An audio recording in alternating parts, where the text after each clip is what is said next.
Whatever political party you identify with, you are welcome here.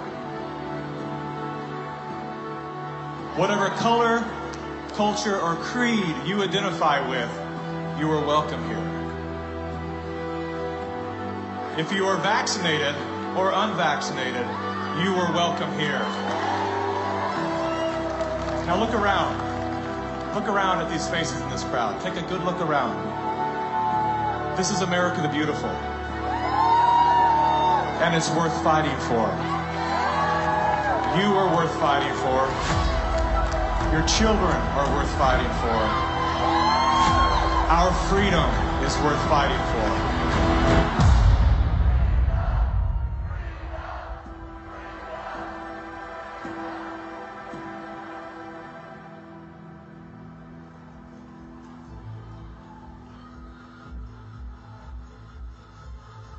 My name is Mickey Willis.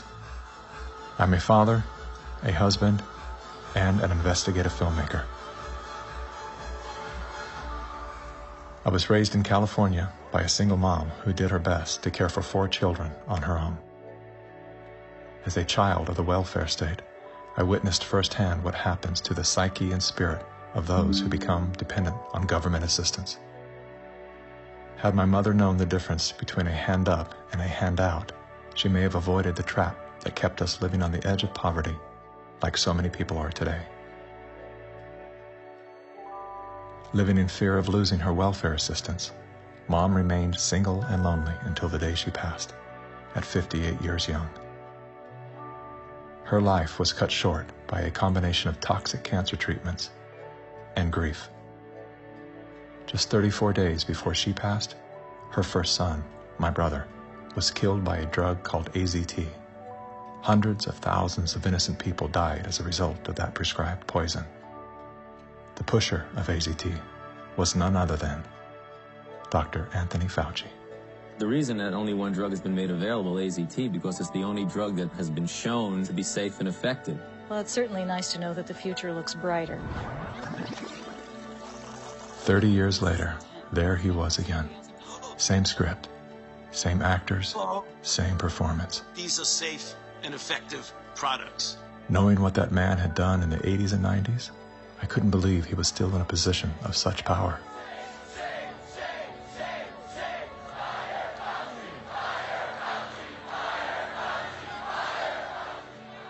As the world descended into synchronized tyranny, I began to ask myself, how did they get everyone to go along with this? So good. I know. Obsessed with finding the answer, I began studying every moment in recorded history where masses of people devolved into a state of self-destruction. Down that rabbit hole was where I discovered the work of G. Edward Griffin. Gentlemen, again let me say welcome to our home. Since the 1960s, Mr. Griffin has been warning the world of the communist plot to overtake America. Yes, I know. Communism. Mr. Gorbachev, tear down this wall. That thing we've all been told fell with the Berlin Wall. How do you measure such an astonishing moment in history? It was Napoleon who said, "History is a lie agreed upon." Ironically, there's no evidence that Napoleon ever said that. As we're about to discover together, much of our history has been rewritten to serve an agenda that up until recently was invisible to the average person. Average, like this guy. Everyone's talking about the necessity for change right now, particularly here in the U.S. Over the past few months, as a filmmaker, I've had the honor of documenting the political revolution. That was me in 2016, the year of my political awakening. Come on board the political revolution. I was touring with the Bernie Sanders campaign, creating media to help his grassroots movement grow. At that time, I knew very little about socialism and even less about democratic socialism. As it turned out, I wasn't the only one. So my Bernie bros, how do we redistribute wealth through taxation without expanding the powers of the federal government? Bernie Sanders!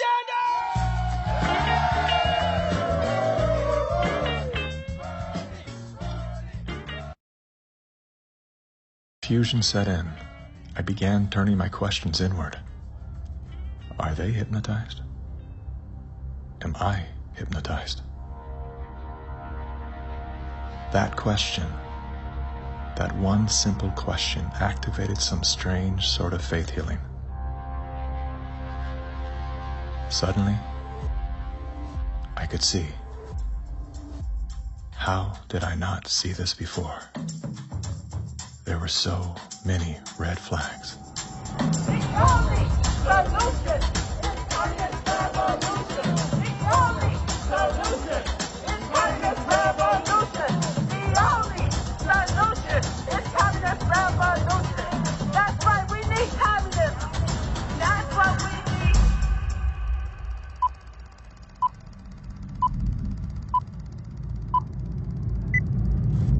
I'm well aware that whether you're here in person or through the medium of motion picture, that for most of you, it's not easy to fit meetings of this kind into your schedules. But the fact that you are here indicates that you do have an interest in the subject. So in order not to waste any of your time, let's dispense with the usual preliminaries and get right down to the business at hand. We're going to examine in quite a bit of detail the communist theory and practice of revolution, particularly as applied to the United States. Now, this will not be something dreamed up out of thin air. This will be the strategy as taught by them and advocated by them in their own manuals, in their textbooks, and in their schools. The new program of the Communist Party on this subject has this to say. The term socialism describes but the first stage of a new society that in its full development is called communism. Socialism is a transitional stage. Jim Carrey, everybody.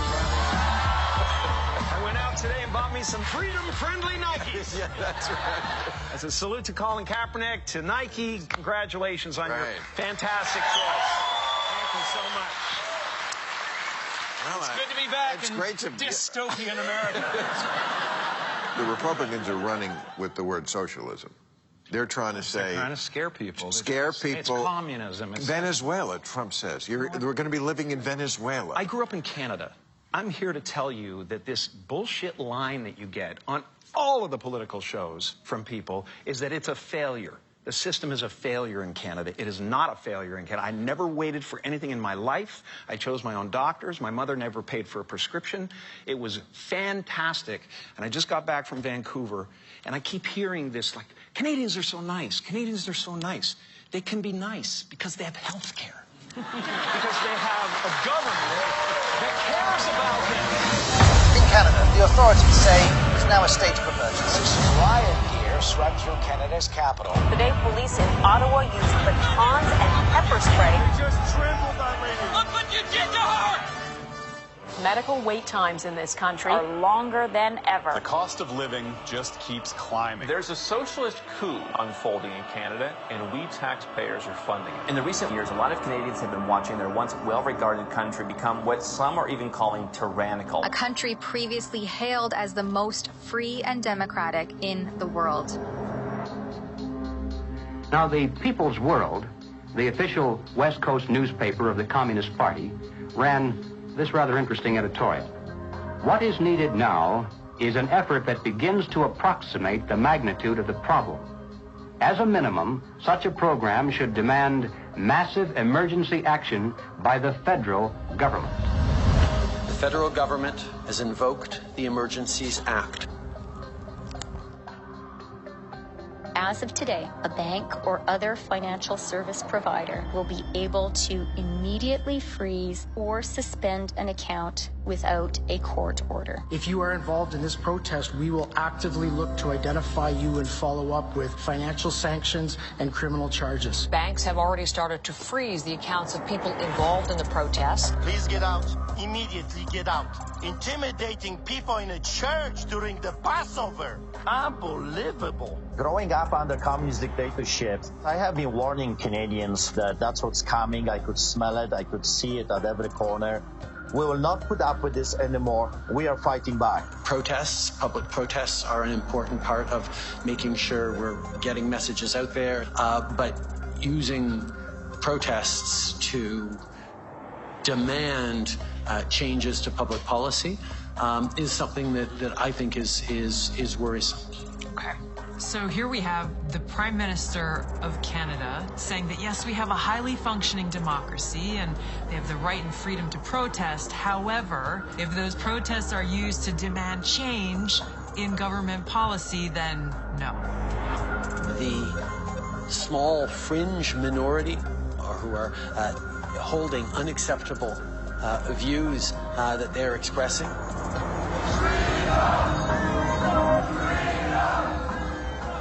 Do not represent the views of Canadians who know that following the science and stepping up to protect each other is the best way to continue to ensure our freedoms, our rights, our values as a country.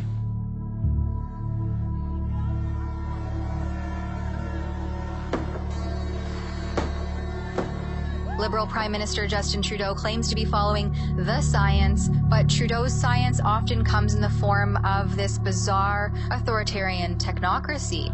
I think that Justin Trudeau stepped on the landmine when he weaponized the banking system in Canada against the truckers. Those peaceful trucker protests, you know, their most violent act was honking their horns. And in retaliation, they had their access to their bank accounts, and anybody that supported them in any way had their access to bank accounts eliminated. And at that moment in time, we all came to realize what was really going down. Even with Sun TV watching for any slip, he was asked which country he most admired and referred to China. The level of admiration I actually have for China, because their basic dictatorship is allowing them. I applaud China for stepping up. Excuse me, I applaud Canada. You can tell what I'm thinking. A prime minister who openly admires the Chinese basic dictatorship, who tramples on fundamental rights by persecuting and criminalizing his own citizens as terrorists just because they dared to stand up to his perverted concept of democracy, should not be allowed to speak in this House at all. Mr. Trudeau, please spare us your presence. Thank you. Canadians know where I stand. This is a moment for responsible leaders to think carefully about where they stand and who they stand with. While Justin Trudeau makes a compelling case study, he is not the only dictator on the rise. Under the new rules provided by the COVID-19 emergency, many other elected leaders were empowered to show their true colors.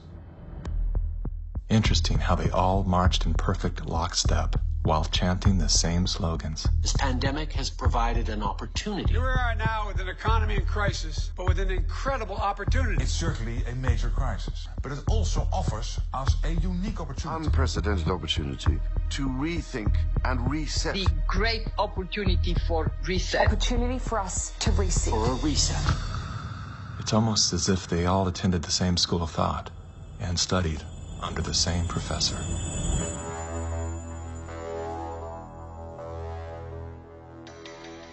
Some people would say this revolution is characterized by the fight of robots against human beings. And we will win this fight. Professor Klaus Schwab was born in 1938 in Ravensburg, Germany, where Nazi crimes against humanity were committed. His father, Eugene Wilhelm Schwab, was the managing director of Escher Weiss Ravensburg, a company that used slave labor to manufacture weapons of war for the Third Reich. While Klaus's father was at the helm, the Nazi Party awarded Escher Weiss Ravensburg the title of National Socialist Model Company.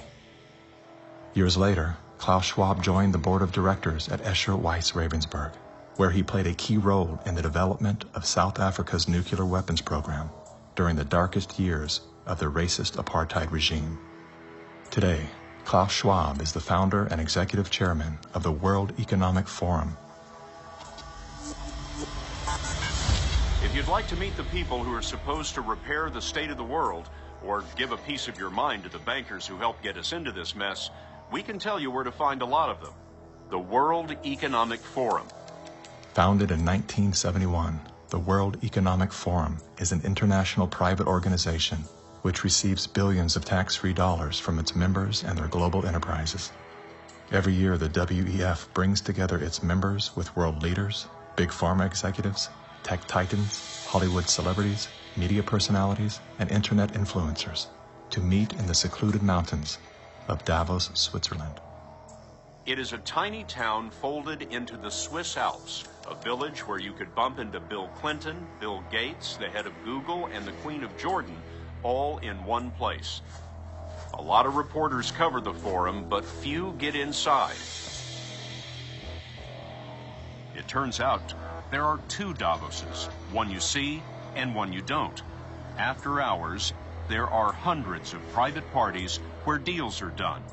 People who can't be seen together in public can meet here.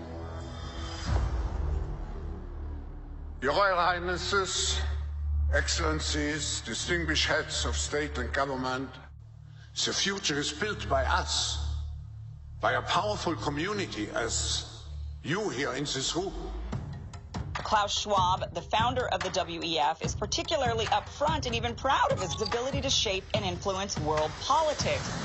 I created the community of global shapers as a means, as a force to shape our common future. And of course, their Global Young Leaders program is a grooming ground so that when they ultimately infiltrate cabinets, We penetrate the cabinets. they will likely tend to govern a certain way. Nobody will be safe if not everybody is vaccinated. The names and the countries he mentioned ended up being some of the most dystopian and authoritative during this pandemic. Names like Ms. Merkel, Vladimir Putin, and so on. Other names? Jacinda Ardern, Sebastian Kurz, Mauricio Macri, Mark Zuckerberg, Jack Ma, Gavin Newsom, Stéphane Bancel, Chelsea Clinton, Leonardo DiCaprio, Sanjay Gupta, Dr. Leana Wen, Alexander and Jonathan Soros, George Soros' sons, and several of the Rothschilds. And of course, Now, who could represent such a world better than you, Prime Minister?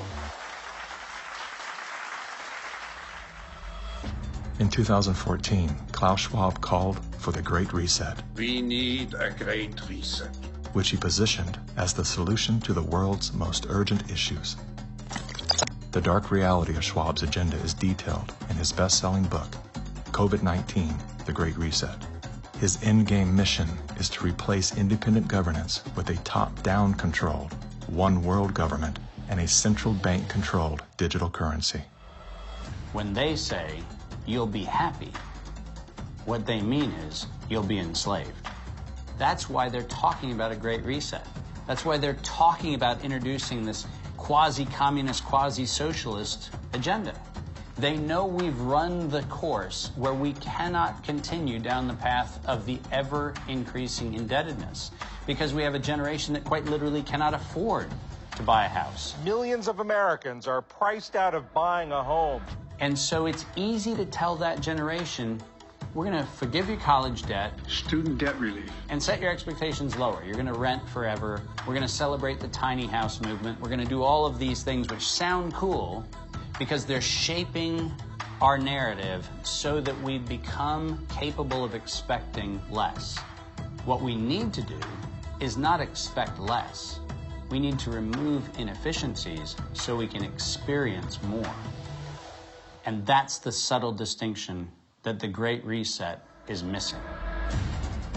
Like most globalists, Schwab regards communist China as a shining model of how he intends to transform the world. We now welcome His Excellency Xi Jinping. China has made significant economic and social achievements under your leadership. Chinese influence on global affairs is growing. The founder of the World Economic Forum, Klaus Schwab, says that this is what motivated the group this year to invite President Xi Jinping to deliver the keynote address in Davos. Schwab said Xi's presence was a sign of the shift from a unipolar world dominated by the United States to a more multipolar system in which rising powers like China will have a step up and play a bigger role. I think it's a role model for many countries, but we have to go one step further. It's a systemic transformation of the world.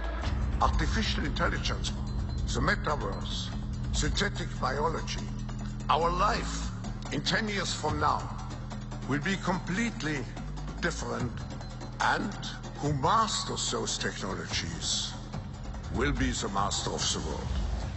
Similar to his protege, Justin Trudeau, Klaus Schwab makes a fascinating case study. Yet he too is merely the master of his own world. Economic Forum. Science is replacing evolution by natural selection with evolution by intelligent design. Not the intelligent design of some god above the clouds, but our intelligent design and the intelligent design of our clouds. The IBM cloud, the Microsoft cloud, these are the new driving forces of evolution. Today, we have the technology to hack human beings on a massive scale. And by this I mean that if you have enough data and you have enough computing power, you can understand people better than they understand themselves. And then you can manipulate them in ways which were previously impossible. You know, the whole idea that humans have this soul or spirit and they have free will, that's over.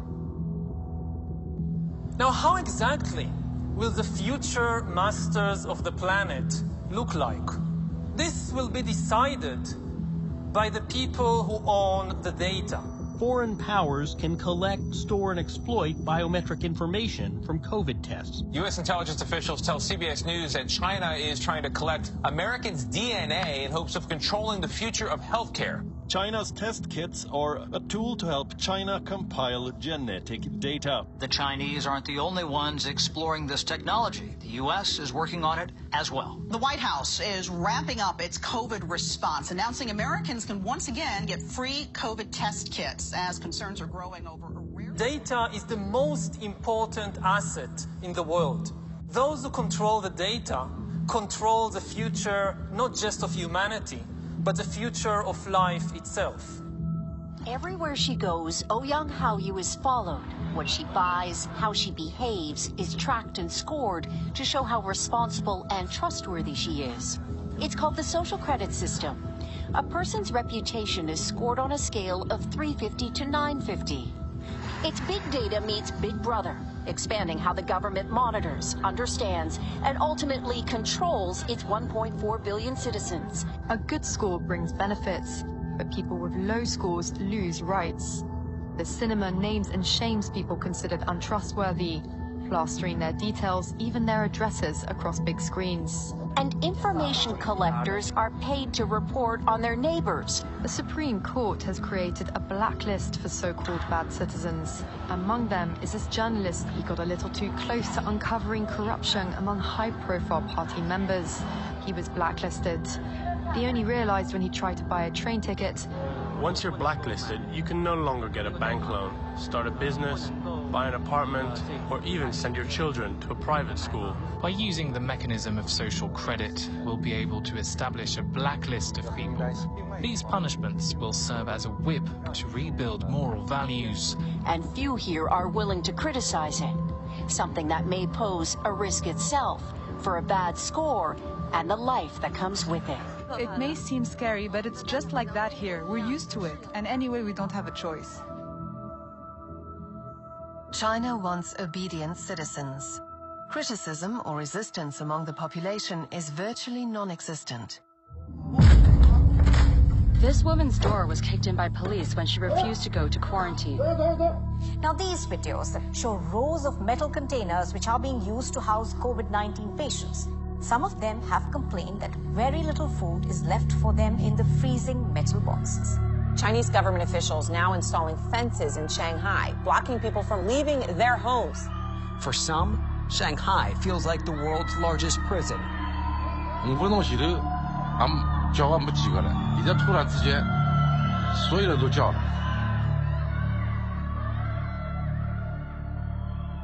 How does a handful of autocrats gain total control over a population of 1.4 billion? I have 2 master degrees, one in clinical psychology, one in statistics. And at the beginning of the crisis, I started to study the statistics a little bit. The initial mathematical models and the initial statistics all had dramatically overrated the dangerousness of the virus. That was the moment when I started to think how it was possible that an entire society and an entire population was in the grip of a narrative which in many respects was blatantly wrong. After a few months it became clear to me that the only mechanism that could explain what was happening in society was what is usually referred to as mass formation.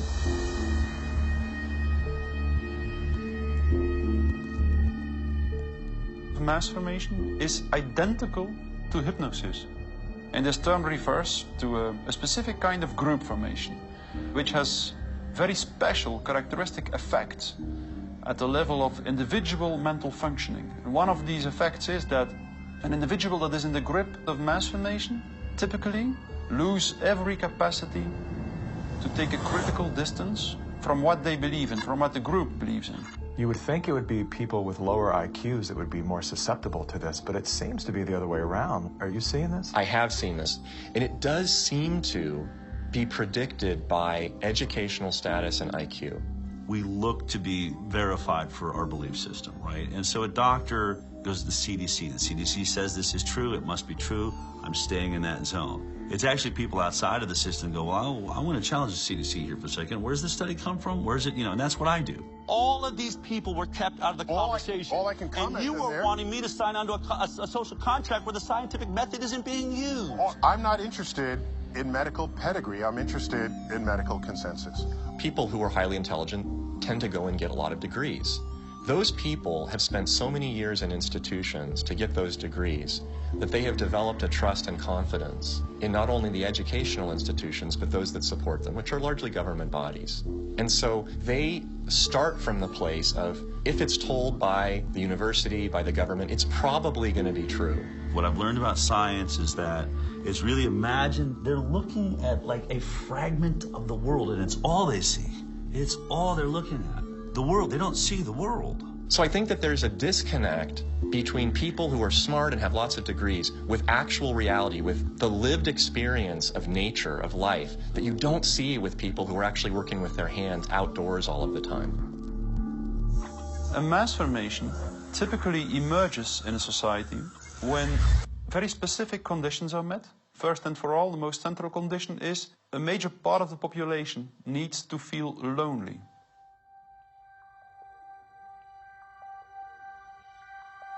Doctors say the very rules to keep people safe from the virus are doing great damage when it comes to anxiety, depression, and even suicide. And now everyone is suffering, but children are particularly at risk. The real pandemic here is the psychological warfare that's being waged on every single human being. You see, if you take a human being and you put them in a chronic fear state, and you couple that with human isolation, what happens is they psychologically decompensate and live in such emotional pain that they will gravitate in an irrational way to anything that you promise them will alleviate that pain. Once people feel disconnected from their environment, they will typically start to experience a lack of meaning-making in life. And under these conditions, if a narrative is distributed through the mass media, indicating an object of anxiety, and a strategy to deal with this object of anxiety, they suddenly, punk, connect to one small object of fear, for instance the coronavirus, and afterwards, people don't feel lonely anymore. They feel connected again. Let me hear it if you've had the Pfizer vaccine. Let me hear it from Moderna, AstraZeneca. Let's hear it from the anti-vaxxers.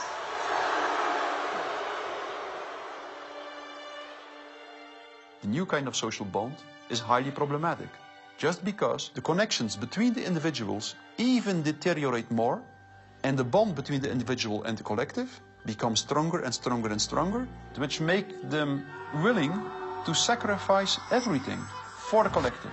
Its health, its wealth, the future of its children, everything. Something else that is a really characteristic of individuals in mass formation is that they become radically intolerant for dissonant voices. The people who are not getting vaccines, it's time to start shaming them. What else? Or leave them behind. Vaccinated person having a heart attack? Yes, come right on in. We'll take care of you. Unvaccinated guy, rest in peace, Wheezy.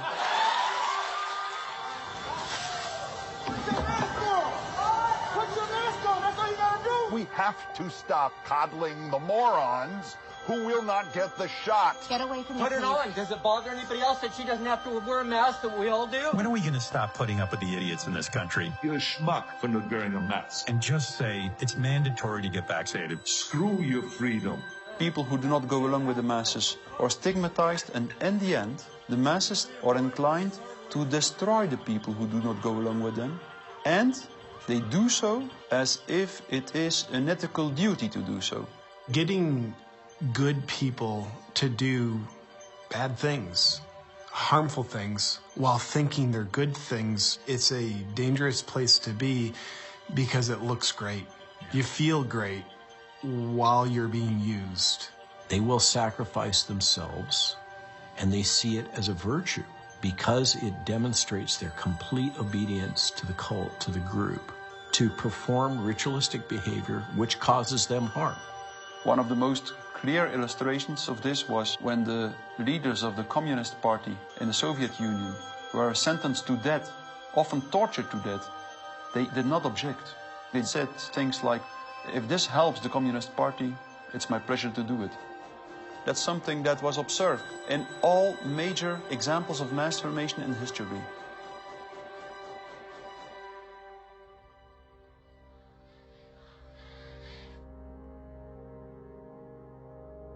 I was born in Communist China 2 years before Mao started his Cultural Revolution. So we had to be indoctrinated and chanting slogans and holding Chairman Mao's little red books to say, long live Chairman Mao, long live Communist Party.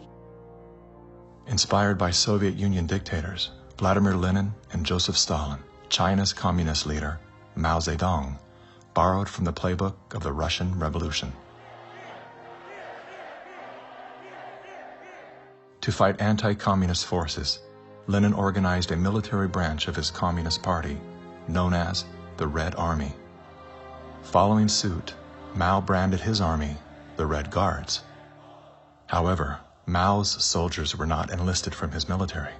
His Red Guards were made up of high school and university students. So he used young people to start Cultural Revolution, to top down statues, burning old buildings, and demonize all religions, going after all dissident voices, and to turn all the Chinese against each other, family turn on each other, neighbors turn on each other.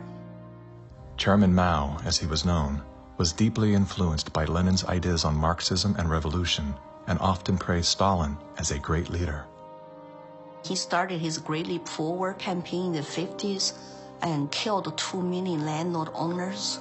40 million to 60 million people estimated starving to death. The people were trading their children's dead bodies to eat, to survive. Cannibalism was everywhere. Through war, torture, execution, and famine, Chairman Mao caused the death of 80 million innocent people, making him the deadliest dictator of all time. China shaved the heads of women, put them all in unattractive asexual clothes, did the same thing for the men.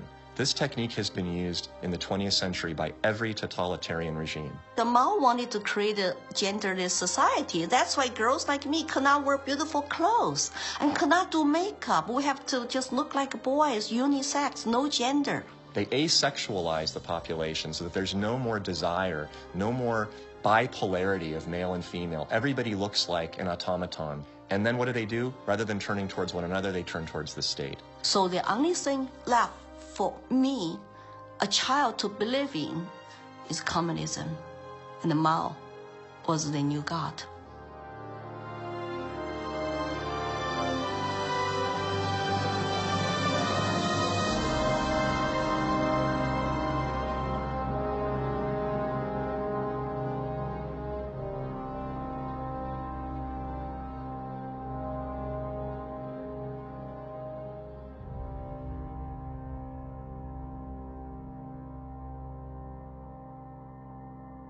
Now, in China, the government is not only cracking down on Muslims, but on other religions as well, as it pushes to assert communist ideology. Here's something else that is banned in China: Falun Gong, a religious movement that emphasizes on spiritual enlightenment and cultivation of virtue. 5,000-year-old Chinese civilization were founded on faith. Communist regime is atheist. So any philosophies which encourage people to believe God, believe good things, it's something they don't like. I decided to escape China after serious persecution I have experienced. Under this pretext of COVID-19 coronavirus, the Chinese Communist Party has intensified its persecution. We were arrested several times and detained in various detention and brainwashing centers. Over the past few years, a vast network of camps has been built across Xinjiang. A series of classified bulletins show how easy it is to be singled out by the Chinese government for education and training. The U.S. Defense Department says as many as 3 million are being forcibly detained in re-education and forced labor camps. China calls them thought transformation camps built to prevent extremism from spreading, but reports indicate they're more like prisons. When I was detained in a detention center, I was handcuffed and hung over a radiator pipe with my toes barely touching the ground. And I was hung over there for 3 days. The CCP guards brought 4 male detainees into my cell and began one of the worst experiences of torture. And on the brink of death, I realized I could do nothing but turn to my belief. So I prayed to be saved. Moments later, one of the 4 male detainees suddenly fainted on the floor, which interrupted the torture.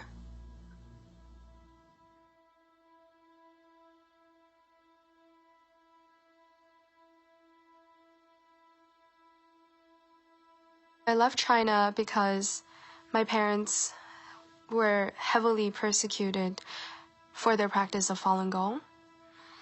From age 1 to age 5, my grandparents are taking care of me because my parents, they were always inside some dark cells being tortured. My first clear memory of my mother, I was brought to a brainwashing center and saw her being tied up to a chair with like people behind her guarding her, and she had a very thick plastic tube inserted into her nose, and she was being force-fed at the time. She just looked like she was in so much pain, and I was 5 at the time. It's just very traumatizing.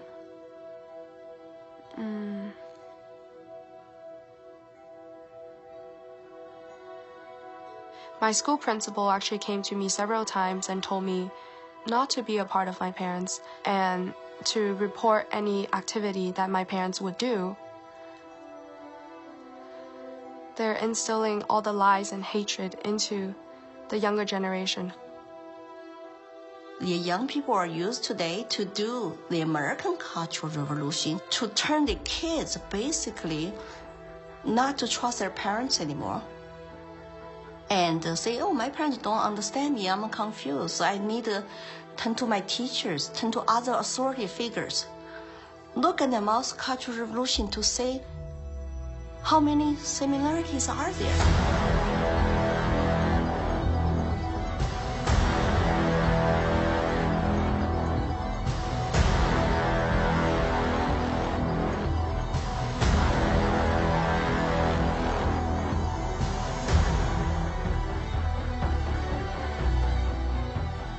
Communism will win.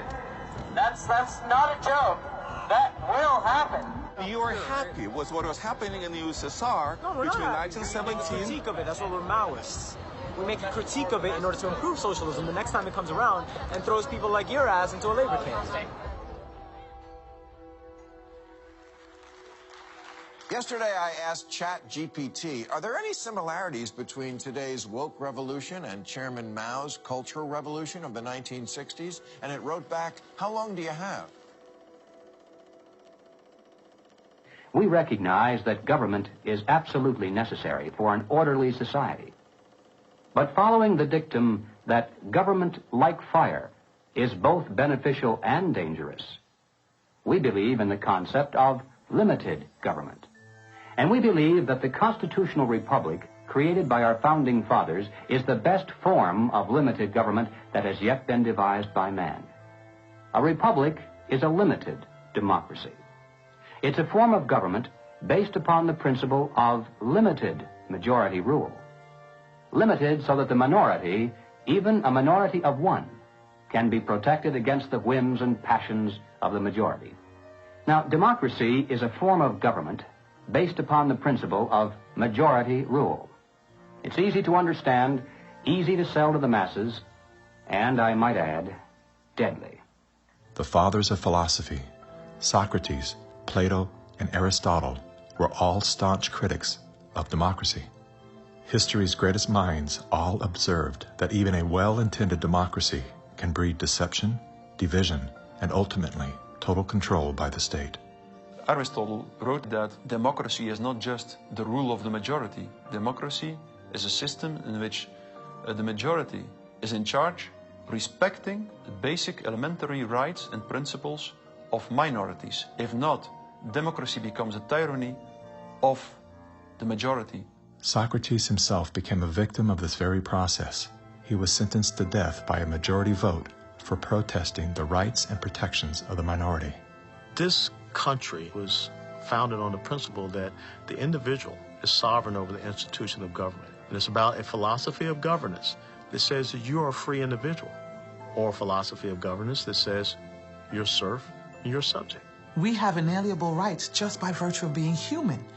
And so their primary responsibility as the government is to protect those rights. These aren't rules to govern me, they're rules to govern the government. Like what you are and are not allowed to do to me. We are a constitutional republic with a representative democracy, so people do vote, but we have a separation of powers. So if you majority vote to eat you for lunch, the Supreme Court can say, no, you cannot. And how do you protect the minority from the majority? You write down a set of rules on a piece of paper. You say, this we can do, that we cannot. At the top of the paper, you write the word Constitution. And then everyone agrees to follow the rules no matter what the temptation. And when you're finished, you've created a constitutional republic. It was Thomas Jefferson who said, "The republic is the only form of government which is not eternally at open or secret war with the rights of mankind." Now, we hear a lot of talk today about right-wingers, left-wingers, extremists, and moderates. The political spectrum concept, if it has any meaning at all, is a measurement scale showing all the variations in government. Now, the extremists at the zero end would be those who advocate no government at all, the anarchists. The extremists at the other end would be those who advocate total government. And who are they? Well, the communists, of course. But also the Nazis, the fascists. No matter what they may call themselves, if they advocate total government control over the people, they are all, by definition, totalitarians. The debate is not between conservatives and liberals. It goes back in history long before those words were ever invented. The opposing points of view properly are identified as individualism versus collectivism. The individualist believes that the rights of the individual must not be obliterated by the desires of the collective or the group. The collectivist, on the other hand, believes that the group is more important than the single person within it, and that the individual must be sacrificed, if necessary, for the greater good of the greater number. The individualists believe that every man has a personal and direct responsibility to provide first for himself, next for his family, and then for those outside his family who may be in need. The collectivist, on the other hand, declares that the individual is not personally responsible for charity, for raising his own children, providing for his aging parents, or even providing for himself, for that matter. This is a group function of the state, of government itself. Everything we talk about, socialism, communism, globalism, and Nazism, guess what? It's all collective society. Collectivism on an international level is essentially known as globalism, which is often promoted as a framework for unity and sustainability. Under the guise of philanthropy, the leaders of the globalist movement leverage every possible crisis to advance their plan to replace national sovereignty with a one-world government. We are confronted with so many crises simultaneously. What does it need to master the future?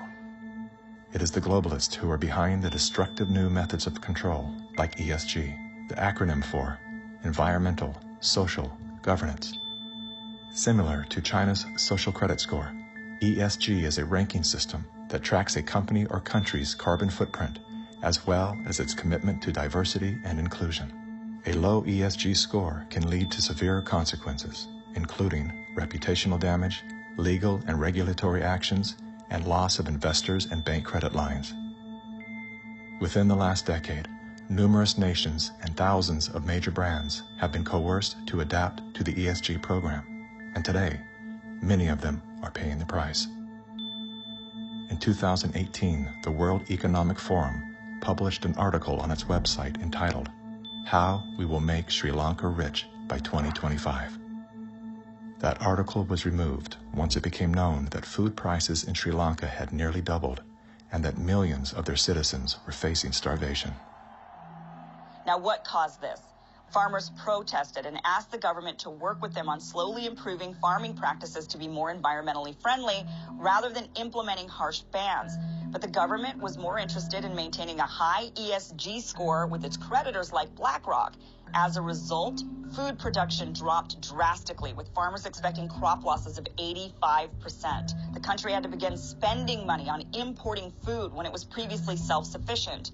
Sri Lanka is a cautionary tale. What's happening there could be a foreshadowing of what's in store for us if we don't take heed and learn some lessons. The Dutch government was one of the first to sign on to the ESG system. Dutch farmers pleaded that the rush to adapt to extreme new regulations would result in the destruction of the country's food supply. The Netherlands is the second largest agriculture exporter in the world, earning the title of the tiny country that feeds the world. A collapse of their system could trigger a global food crisis. Yet, the Netherlands Prime Minister continued to persecute Dutch farmers until they were forced to revolt. Where do you find still such a prime minister in the world? You find it in the Netherlands, and it's Mark Rutte. And remember, too, the Netherlands is the pilot program of the World Food Hubs, and the World Economic Forum has assigned to the Netherlands what they call this Global Secretariat, using, ironically, a communist term for it. Klaus Schwab's golden pin-up boy, Prime Minister Mark Rutte, is busy fulfilling the agenda of the World Economic Forum's Great Reset by turfing farmers off their own land. Perhaps the most important lesson I've learned in my years as Prime Minister of one of the world's most outward-looking trading countries is that national interests are often best served by international cooperation. Schwab has sold this idea because they're up against the wall. Okay, you have all these governments that are basically broke. So what will happen is if they defaulted, then all the people have lost their pensions, they've counted on it, and they're going to be storming their palaces with pitchforks. Schwab has sold the idea that, well, we go towards Marxism and you can still retain power. None of these net zero climate schemes work without massively disrupting or even destroying the lives of the little people. If you think about what created wealthy people wealthy throughout the many years of our human history, was the ownership of land. And you have governments right now that are looking to take ownership of real estate, and it's happening everywhere. And you have this movement of individuals kind of going like, hey, like, people should never profit off of real estate. And unfortunately, that ideology is what the government is using to take control. If we look at data from 2001 to 2015, there is a slow and steady trend towards more corporations owning single-family homes, apartments, office spaces, and less individuals actually owning real estate. Blackstone Group actually recently raised a record of $50 billion to take homes from American families. During the pandemic, when all people were ordered to lock down indoors, why did governments around the world make exceptions for mass protests? We've all heard the term fire sale. In this case, it's not a metaphor. When a community is damaged by protests, the value of local properties plummet. Investors then gobble up the devalued real estate for pennies on the dollar. In many cases, the leaders of the decimated communities receive kickbacks for allowing this transfer of wealth. Big companies and investment firms swooping in and buying up some of the only affordable homes in your neighborhood. The more you have individuals not own their own home, the more you have individuals not financially independent, creates more dependence on big financial corporations that profit off of mass people. So we are going towards a world where the people are owning nothing. I always say, like, if we don't own anything, well, who does? Bill Gates, business magnate, software developer, philanthropist, nation's largest farmland owner. Gates owns nearly 270,000. It's a reinstitution of Marxism where, communism owned all the property. In his Communist Manifesto, Karl Marx wrote, "The theory of communism may be summed up in a single sentence: abolition of private property." Karl Marx was a German philosopher and social theorist who lived in the 1800s. He is the co-author of the Communist Manifesto, which has been referred to as the Bible of Communism. His theories of class conflict and dialectical materialism were instrumental in shaping socialist and communist movements worldwide. Joseph Stalin, Vladimir Lenin, Leon Trotsky, Mao Zedong, Che Guevara, Fidel Castro, Kim Jong-un, Hugo Chavez, Nicolas Maduro, and many other communist revolutionaries have cited Marxism as the foundation of their political ideologies. Marx rejected all concepts of God, as well as the traditional family. According to members of his own family, Marx was emotionally, verbally, and physically abusive. His wife, Jenny, was plagued by depression, which was compounded by Karl's adulterous impulses and his inability to provide for his children. Despite his privileged upbringing and formal education, Karl Marx was often unwilling to work and instead relied on the financial support of friends and family.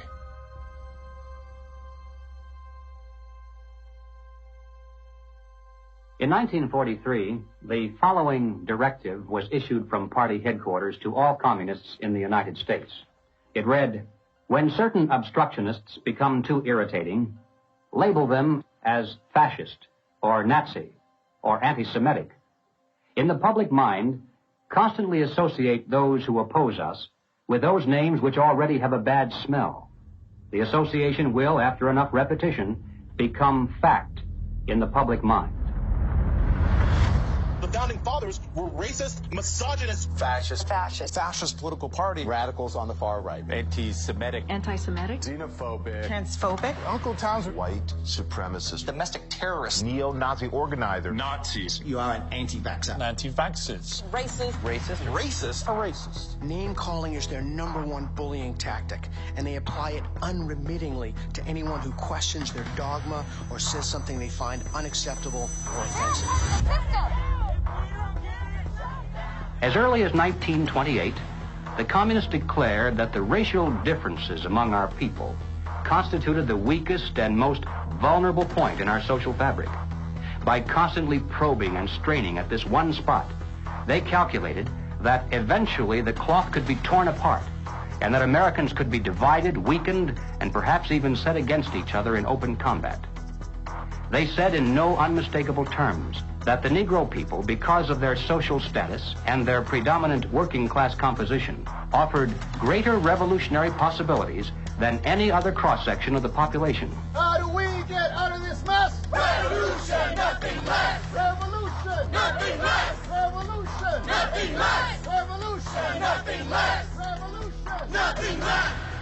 The communists call not only for extensive chaos within the cities, the plan is for raging fires from one city to the next.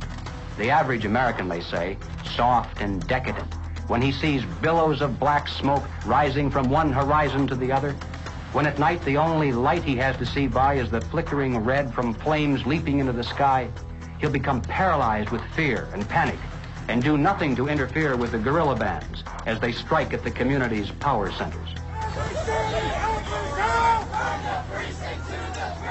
To justify violence, they have to be able to claim that they're liberating people. And if people are to be liberated, then it's necessary to go through the motions, at least, of pretending that they have a right to form a nation of their own. The Communist Party called for their liberation, to break away from the United States and to set up their own nation within our borders. Activists now control a barricaded area. It's been called an autonomous zone. They want it to be free of capitalism, state authority, and police. To take the United States, all of the United States, it'll be necessary, they say, to involve white people as well as black, and in general, to escalate the revolution in America from race war to class war. Feed the rich and feed the poor. This is class war. Now, when they talk about pressure from above, they mean using their people and their influence within the very government marked for takeover to bring forward official recommendations for legislation. The recommendations, of course, are offered supposedly as solutions to national problems, but when passed into law, their only real effect is to vastly increase the power of government and to move the country that much closer toward the ultimate goal. The pressure from below, then, involves using their influence over the various mass membership organizations of the country to create the appearance of great popular support for these recommendations. Of course, the members of those organizations must never suspect that they're being used to promote the communist program. Now, the silent majority, the average person, is caught right in the middle. He looks above and sees highly respected spokesmen for government calling for socialist legislation. He looks below and sees mobs of demonstrators shouting for the same thing. He says to himself, has everyone gone crazy, or is it me? Now, he's still in the majority, of course, but he doesn't know it. He thinks he's helplessly outnumbered, and he bows to what he thinks is the democratic will of the majority. Here's an interesting thing I've noticed is even with a lot of these ideologies, right, with what people call these days, you know, woke, if people were these horrible, awful, bigoted, racist, xenophobic whites, but like, it wouldn't even work. The only reason it even works is because people are so compassionate that they, I want to make sure I use the right words and I say the right phrases. So you're actually weaponizing the fact that people are decent people, and you're taking that compassion and you're targeting it at, this is the group of people who you should be angry at. They weaponized human compassion. We mustn't kid ourselves into thinking that the communists have placed their agitators only into the black communities. They're working both sides of the street. They want hatred, violence, and bloodshed between the races, and they don't care how they get it or whom they use, even children if necessary. My young comrades. Hi. This is my way of figuring out if you've been tainted by the patriarchy.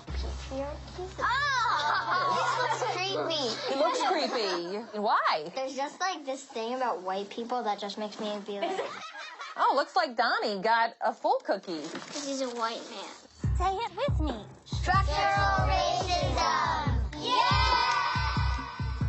You may have wondered why the Communist Party has been a staunch supporter of the drive to place a black studies curriculum into our high schools and colleges. The reason becomes obvious the minute you take a look at the textbooks and the study guides. Schools are now radicalizing our kids. I mean, this is the volume of the book from Critical Race Theory, and it literally says here, whiteness is a bad deal, and it has a symbol of Satan. You gonna deliberately teach kids this white kid right here got it better than you because he white? You gonna purposely tell a white kid, oh, the black people are all down to suppress? How do I have two medical degrees if I'm sitting here oppressed? Not only is it in the schools, but it's in the workplace, it's throughout society. It's destroying this country. If this continues, we will look back and be responsible for the dismantling of the greatest country in the world by reverting to teaching hate and that race is a determining factor on where your destiny lies. Thank you. Sarasota School Board Chairwoman, what has been the worst of what you've had to deal with in terms of community or parental reaction? The calling of names, tyrant, Marxist, communist, and they want to move kids over to charter schools and private schools without the oversight of the state.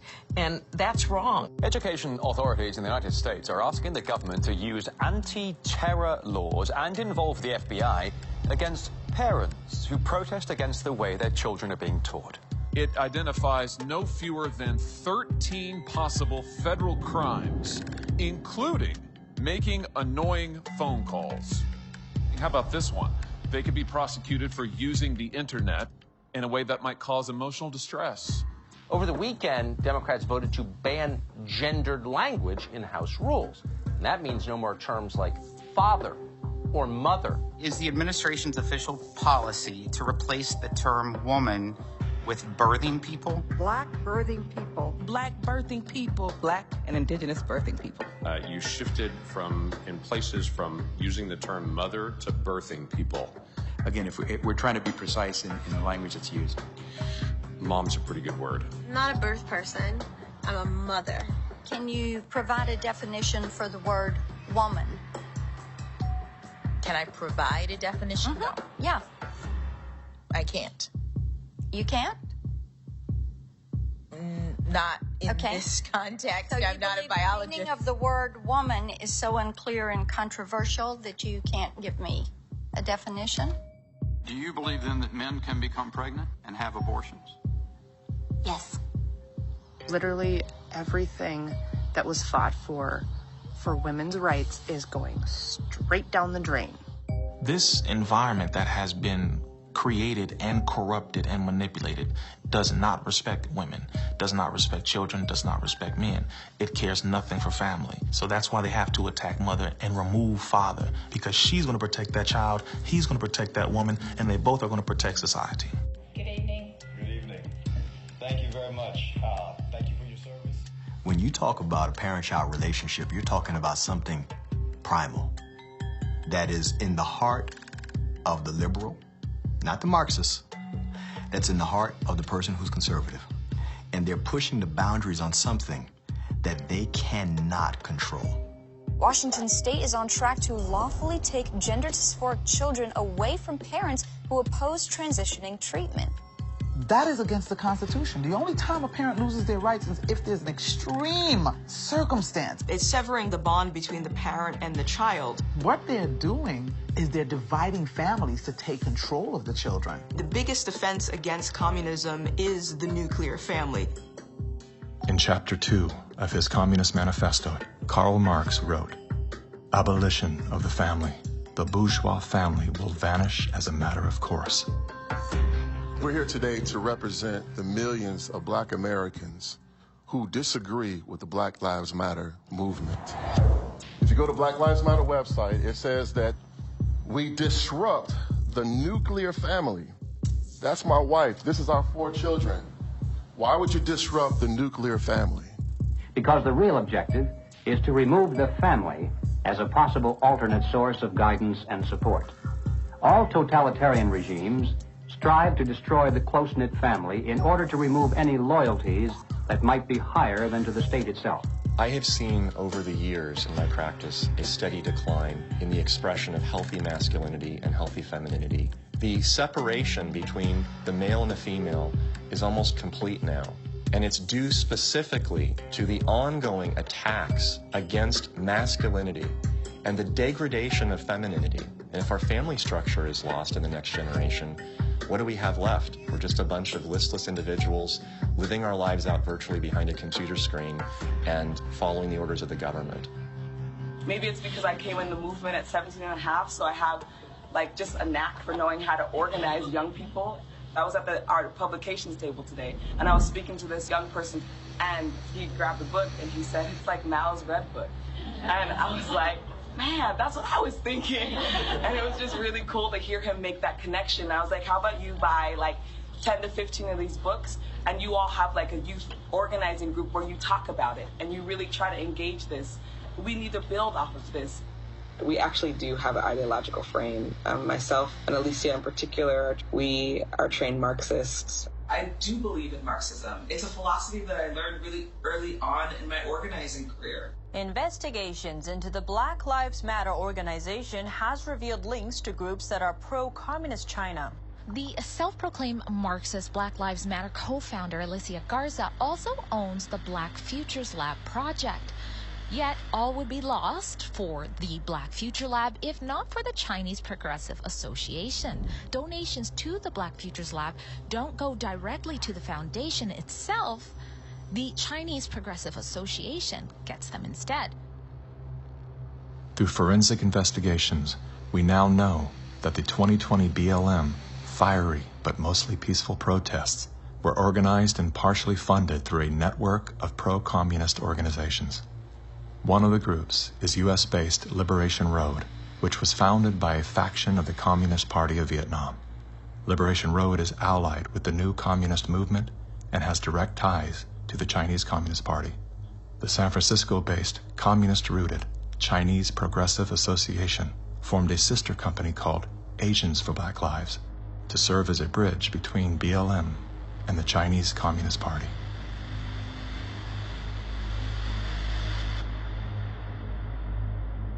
I spent a lot of time with President Xi. He's deadly earnest about becoming the most significant, consequential nation in the world.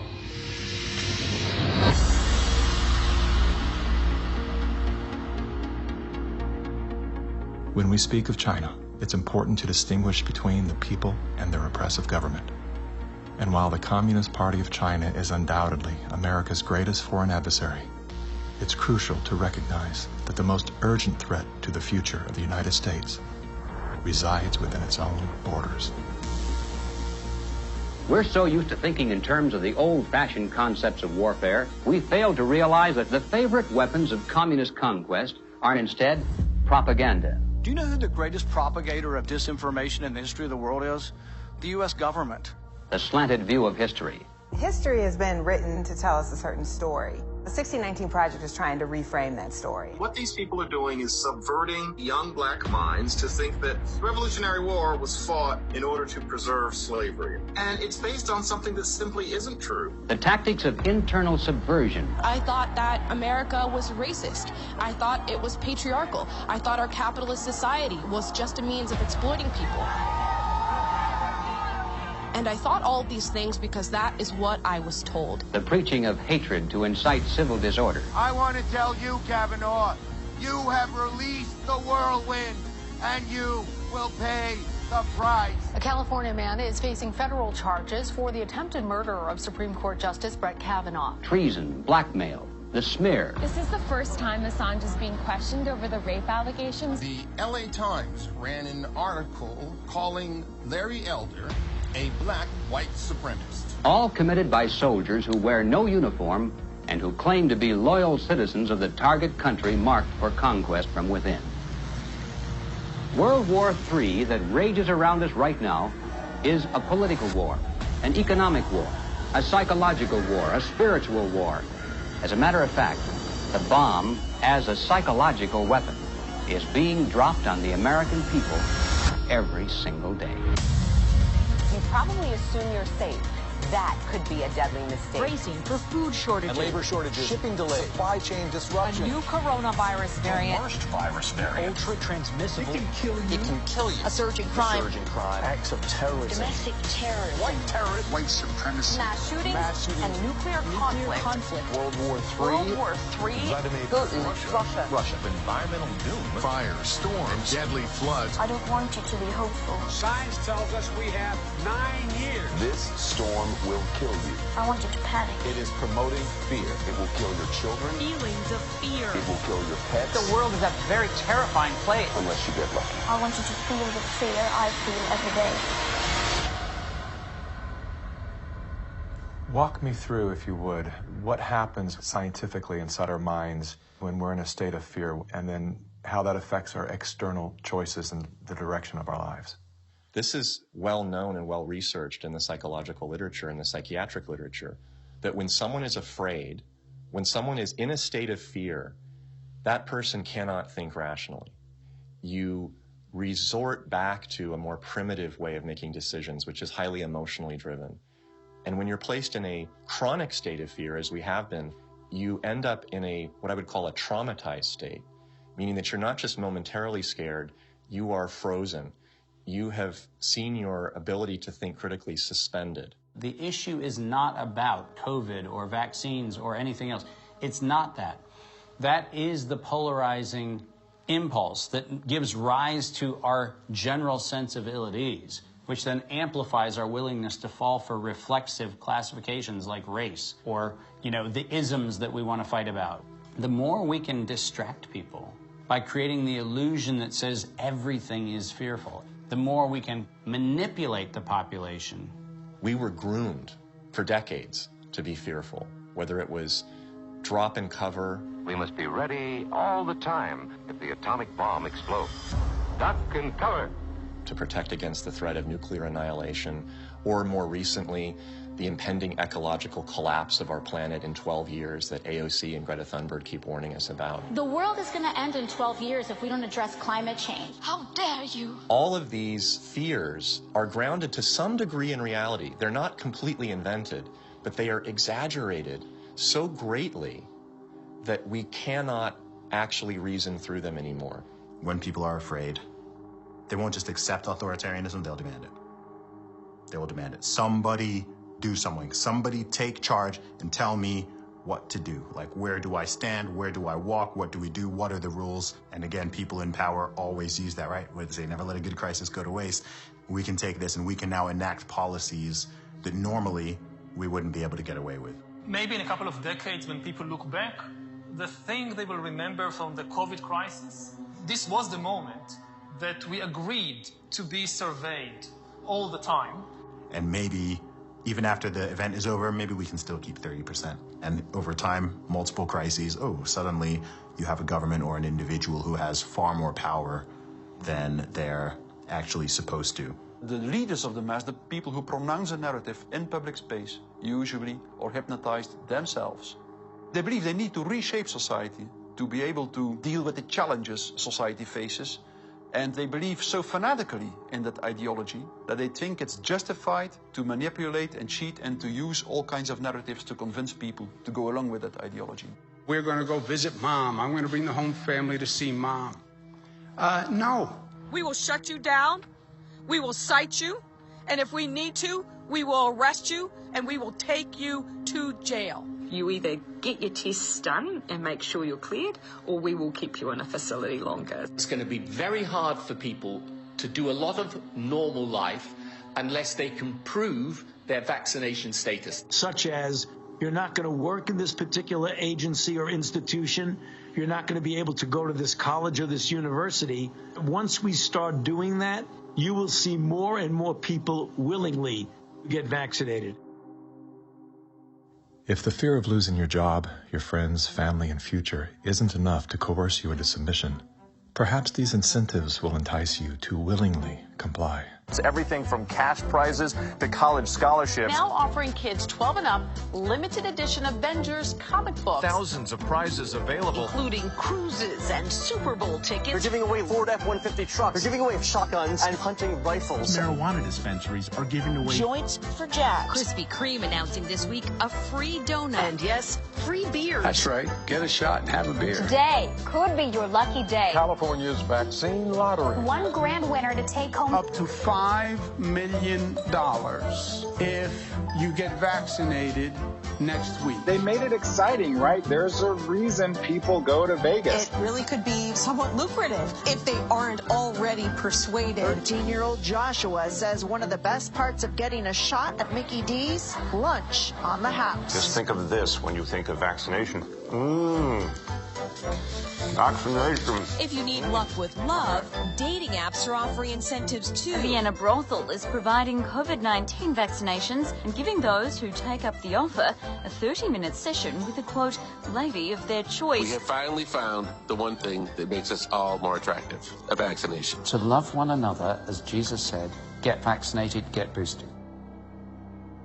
Do you think that it's being posed as politics, but it's behaving like a religion? Because it's acting like a religion. Yeah. It's dogmatic, it's absolute, it's if you do not believe in it, you are condemned to hell. Maybe this is a new religion. God did answer our prayers. He made the smartest men and women, the scientists, the doctors, the researchers. He made them come up with a vaccine. That is from God to us. And we must say, thank you, God. Thank you.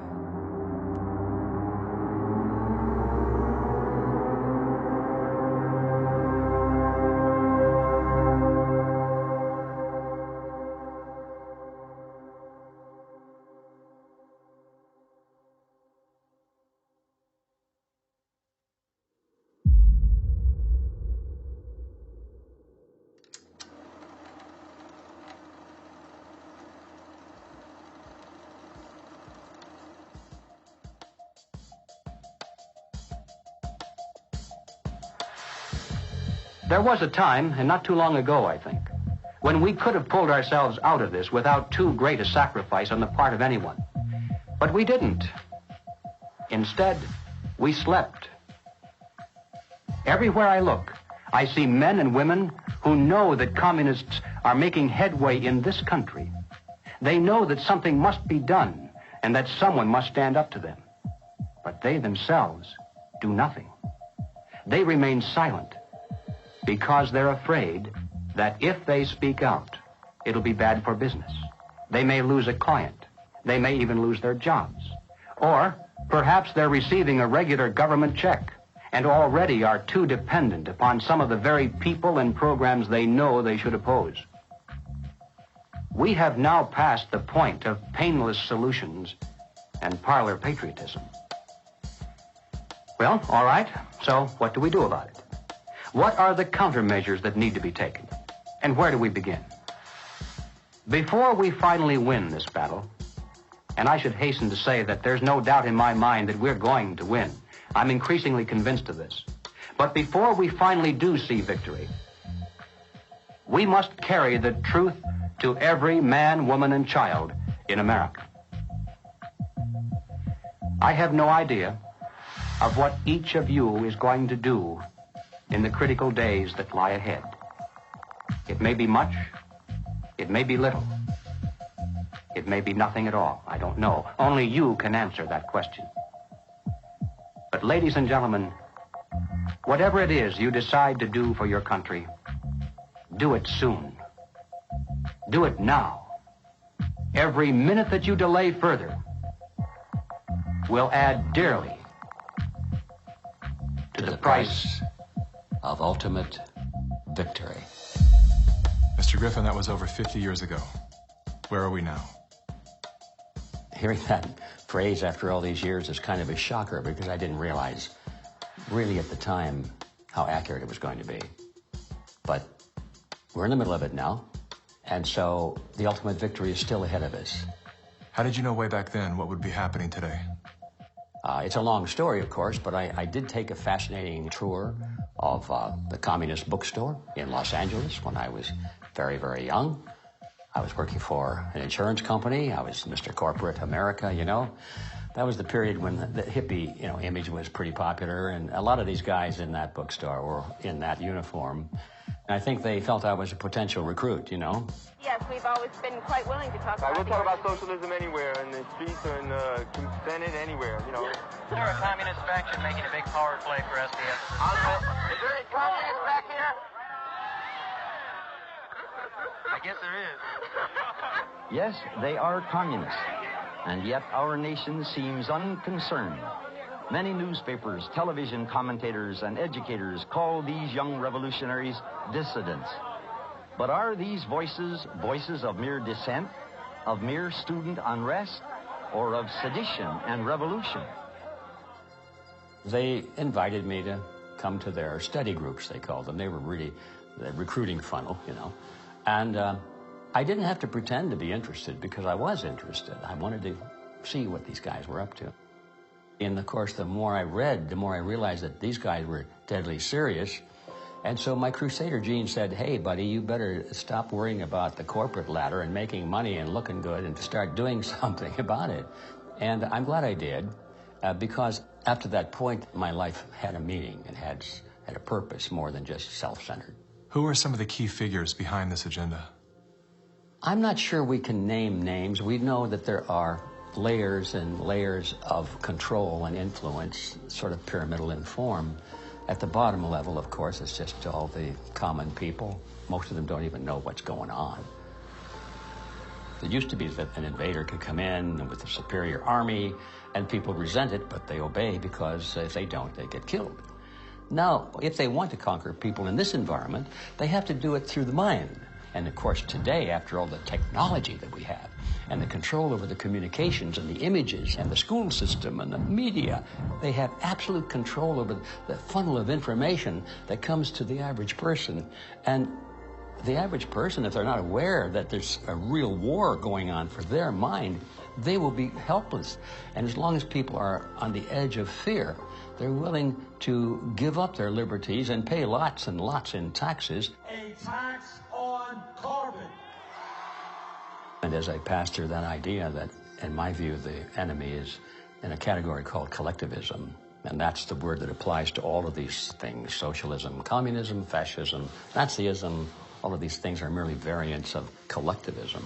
That is the philosophy based on the assumption that the group is more important than the individual, and that the individual must be sacrificed if necessary for the greater good of the greater number. That's the trick. You're doing this for society. Obviously, you don't like to tell people what to do, but sometimes for the good of society, that's necessary. We have to start doing things for the greater good of society, and not for idiots who think that they can do their own research. But it's not about me and my rights to choose. It's about how I love my neighbor. You are not doing this for yourself. If you are at all like me, your own health, your own risk, is not a big rational driver of all of your actions. They trick us into thinking that if you act in your own self-interest, that somehow you are selfish. And nothing could be further from the truth. Those of us who've discovered this trick long ago, we realize that enlightened self-interest comes into play. If you are acting out of self-interest, you soon discover that the best way to benefit yourself is to help other people. It does come back. The question is, how do we turn the ship around? I think that the path to political hell in America has been voting for the lesser of two evils.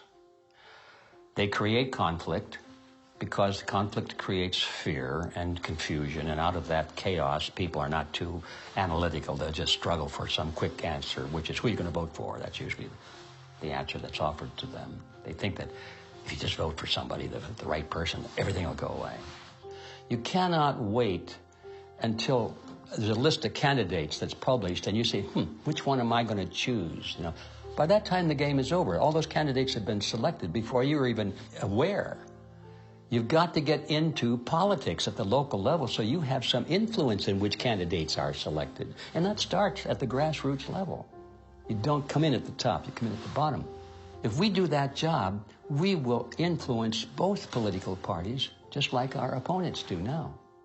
There is actually a way forward and a way out, but it's going to require work, and it's also going to require that we acknowledge that we have wronged ourselves, that we are part of this problem. It's not the government that caused this. The government facilitated it. What caused it was our being asleep at the wheel. Without taking accountability, we cannot move forward. The masses of humanity have been slapped awake in a very short period of time.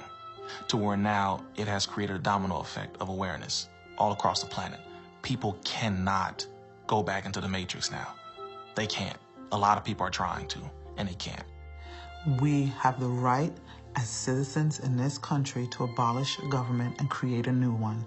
And that is the authority that has been given to us. It is written in our documents, the Declaration of Independence, the Constitution of the United States, the Declaration of Human Rights. We have indelible rights, and the basis of those rights are our freedoms. And if we don't have that, we don't have life. And so we have to awaken, we have to arise, we have to fight. The natural rights of every individual is life, liberty, and property, and establishing a country on a premise that had never been established before, that the individual is sovereign because their rights are endowed to them by a sovereign God. This which has happened can only be described as divine, which is why we're the nation. Our ideology, our way of life is always under this relentless attack that we have defeated over and over again, and we will defeat it this time. We're all fighting with each other, and the way that we combat that is doing the opposite of what these war overlords want us to do, which is fight with each other. We should be learning how to forgive and inviting other people to the table even if we disagree with them, and extending grace to one another even if we know that they've done something that we totally disagree with, because that's how we ultimately are going to heal as a nation, is understanding that we all come from different walks of life and we all live here together, and let's start talking. The only real problem that's existed in the world, it's division. It's that people are not getting in rooms, willing to speak with one another, see each other's hearts, and get to know, hey, what do you believe? What do I believe? And is there a way we can actually work together to solve these problems? And I'm willing to bet that most of the Gen Zers would say yes. That's what we do right now, and that's why I'm glad we're the age that we are, because we can be leaders of that conversation. When I started to realize, like, wow, freedom's a polarizing concept for some reason. Thought this was America. Is this America? It is? Okay. World's different than I thought. So my fear was, I could lose everything. I could lose my audience. I could lose my business. But I knew, especially having a son come into the world, I am imprinting something on his beautiful, innocent, fragile psyche and heart. I'm imprinting the man that I am, or I'm imprinting a hollow shell of the man that I refuse to be. And I knew in that moment, I'm willing to risk losing everything to do that. I would rather pick up cans on the side of the highway to feed my family than to live out of alignment with my truth and betray my son. Just say no. Rise up in a nonviolent way. They can't imprison everyone. They can't fire everyone. But they can fire individuals that are separated and don't work together and get into the fear. And don't sacrifice your future for a few conveniences now in the present. You should sacrifice maybe the present conveniences so that you're going to have a future. The media has done a good job at stripping from us our ability to think on our own and for ourselves. If we can get back to that, I think that we can build a stronger America. In my opinion, the first step you have to take is you have to get out from under the control mechanisms. And that means blow up your TV, don't listen to the fear porn, and set yourself free of debt, which is what controls you and controls everything around you. It is the weapon that is used. The most important thing is always that the dissonant voices continue to speak out, and, also extremely important, that they don't start to form a mass or a crowd themselves. Because that happens very easily as well, happens very easily. Once a large-scale mass formation starts, the people who do not go along with them feel threatened, and they can start to form a mass themselves. So it's extremely important not to form a mass ourselves. That means to form a group, a coherent group, and that what unifies this group should in the first place be the fact that everybody who belongs to the group can have his own opinion and can speak in his own way. What matters most to you?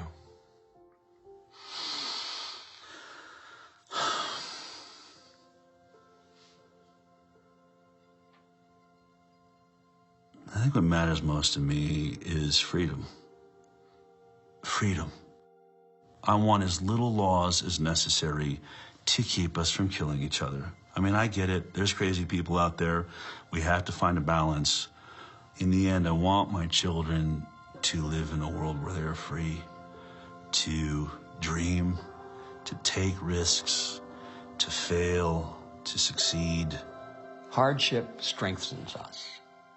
We wouldn't have had the American Revolution and the beta model for the American Constitution, the beta model of a republic in the modern world, unless the tyranny of King George had been unbearable. All the good things in life usually are a result of some kind of a rebound against something that's very not good at all, very painful. I mean, I think about if someone had jumped in there and taken away my failures. I can't do what I'm doing now if someone had kept me from really hurting, really learning lessons that were hard to learn so that I would never make that mistake again.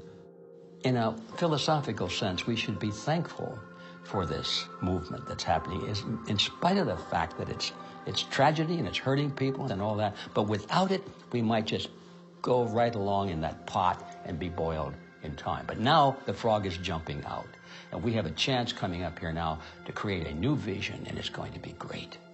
It's a bit cynical, but it is in the end good news that mass formation and totalitarianism always destroys itself in a relatively short time span. And the most important thing, of course, is that you have to make sure that the system does not destroy you before it destroys itself.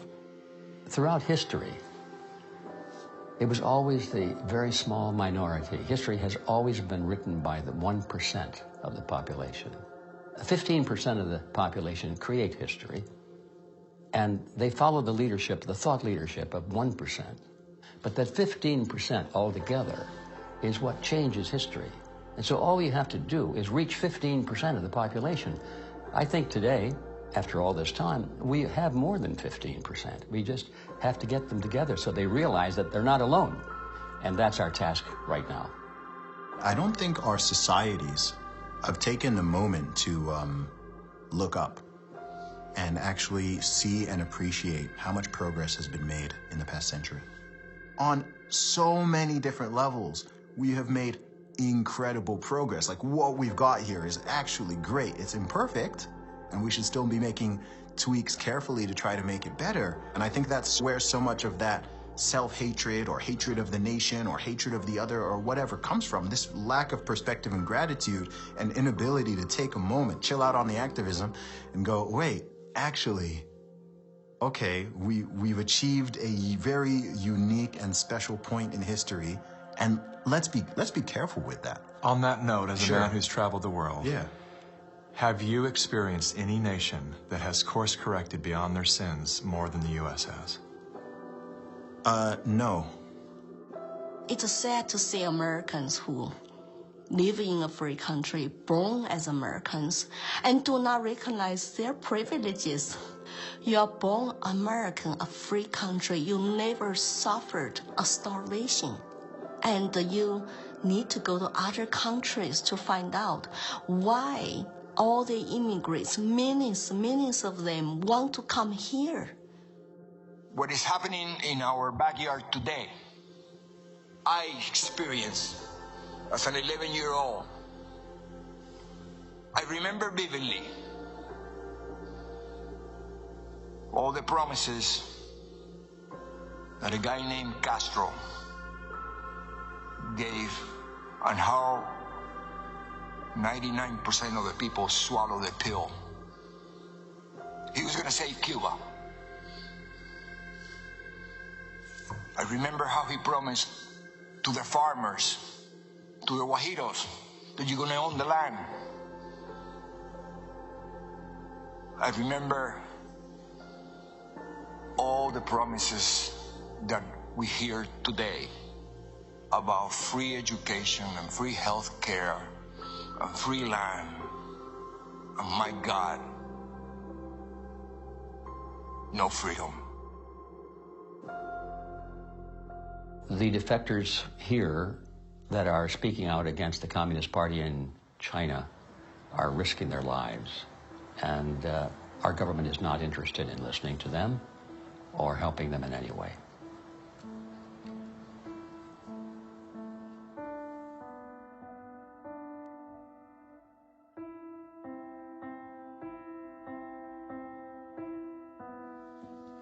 I have been in America for 10 years. I saw a lot of Americans with wonderful hearts.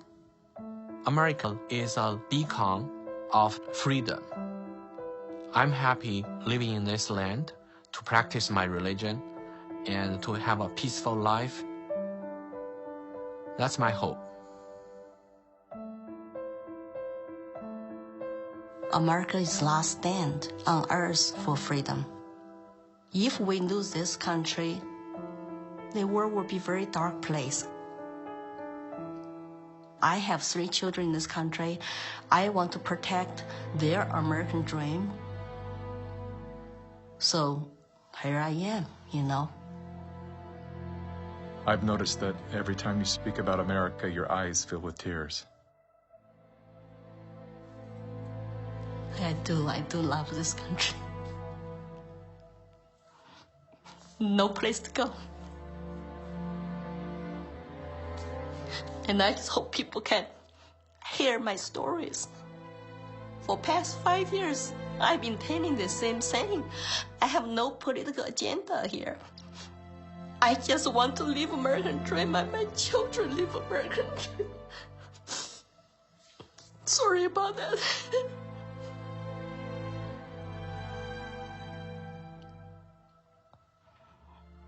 It's time to ask questions.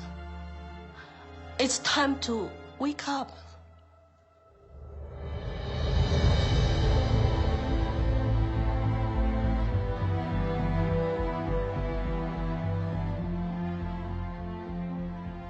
We've been brought together in this moment to face the urgent choice between dehumanization and rehumanization. Dehumanization requires us to do nothing. Nothing other than to allow that process to continue to the point of no return. Rehumanization, on the other hand, requires action. One action. To remember. To remember what we knew as children, when everything was possible, before our attention was captured, before the conditioning set in, before our nature was denied. There's nothing new we have to learn. All we have to do is to remember. And then take the hand of that memory and go out and stand on ground. Not concrete, not asphalt. Stand on ground and see if you can feel the heartbeat of a universe that conspired to give you life, so you once again can feel the joy of being completely human.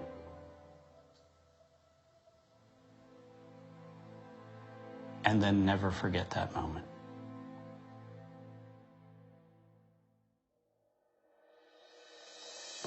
This is the moment for us to activate our innate ability to create solutions. That can only happen through the awareness of symbiosis, defined as a mutually beneficial relationship between different groups. All of life depends on relationships.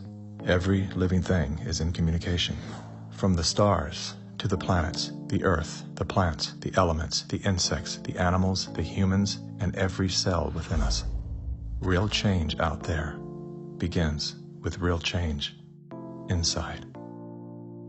As Americans today, we are truly a privileged people in a privileged land.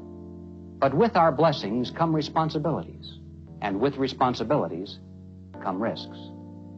The challenge of our time is that we must accept both the responsibilities of our blessings and the risks involved in defending them for ourselves and for future generations. And we must do this without hesitation if we are to be worthy benefactors of that precious heritage of freedom passed on to us through the epic sacrifices of those who have gone before. Now, that is not flag waving, and it is not cliched patriotism. as a simple statement of the obligations of citizenship in this glorious land, our land, which with God's help we shall preserve.